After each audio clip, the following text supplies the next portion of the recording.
still. But every mountain range and every chasm on its face is a scar, with many telling a story of when the earth rumbled to life. Earthquakes occur around the world. They've been recorded on all 7 continents, but most quakes take place in just 3 regions. The Mid-Atlantic Ridge, an underwater line that runs down the Atlantic Ocean, the Alpine Belt, which stretches from the Mediterranean to Southeast Asia, and the Circum-Pacific Belt, which traces along the edges of the Pacific Ocean and is where about 80% of all earthquakes occur. These areas experience the most earthquakes due to what lies beneath the surface. Earthquakes are the result of pressure, specifically pressure caused by extreme stress in the Earth's crust. That stress can be caused by volcanic activity or even man-made activities in certain areas. However, most earthquake-inducing stress is caused by the movement of tectonic plates. Tectonic plates are constantly moving, either against, away, along, or underneath each other. But sometimes their edges may catch and stick.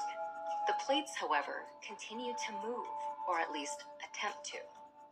Energy from this attempted movement builds around the edge's sticking point, creating immense pressure until the edges are forced to let go and the plates slip. This causes a sudden and powerful release of energy, so powerful that it breaks the Earth's crust. This fracturing emits shock waves through the ground and causes intense vibrations, or quakes. In fact, the world's most earthquake-prone regions are where the most geologically active plates meet. Earthquakes, or any seismic activity, are recorded by seismographs. When the ground shakes, seismographs oscillate, drawing a jagged line to reflect this movement. The more extreme the earthquake, the greater the height of the jagged line. These recorded motions are then used to measure the earthquake's strength, or magnitude. While several scales of magnitude exist, the one seismologists prefer is the moment magnitude scale.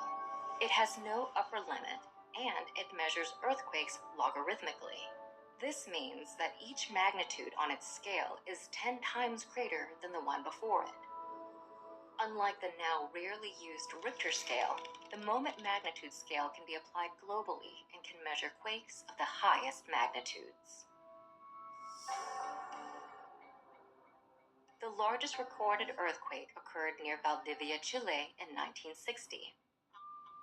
Nestled within the Circum-Pacific Belt, the Valdivia earthquake was the most powerful in a series of quakes that struck the region, measuring at a magnitude of about 9.5. In addition to causing devastating tremors on land, the earthquake also generated a deadly tsunami reaching up to 80 feet high. The tsunami raced across the Pacific Ocean, hitting faraway countries like the Philippines and Japan. In fact, data from seismographs showed that the shock waves emitted by the Valdivia earthquake continued to shake the entire planet for days. Some earthquake-prone areas have adapted various ways to protect their communities. Buildings and bridges are designed to sway rather than break when an earthquake occurs. The public is educated on how to protect themselves during a seismic event, and government officials enact drills to ensure the protection of their people. Earthquakes can leave behind incredible devastation. But these same forces have also created magnificent features, with each adding character to a planet so unique.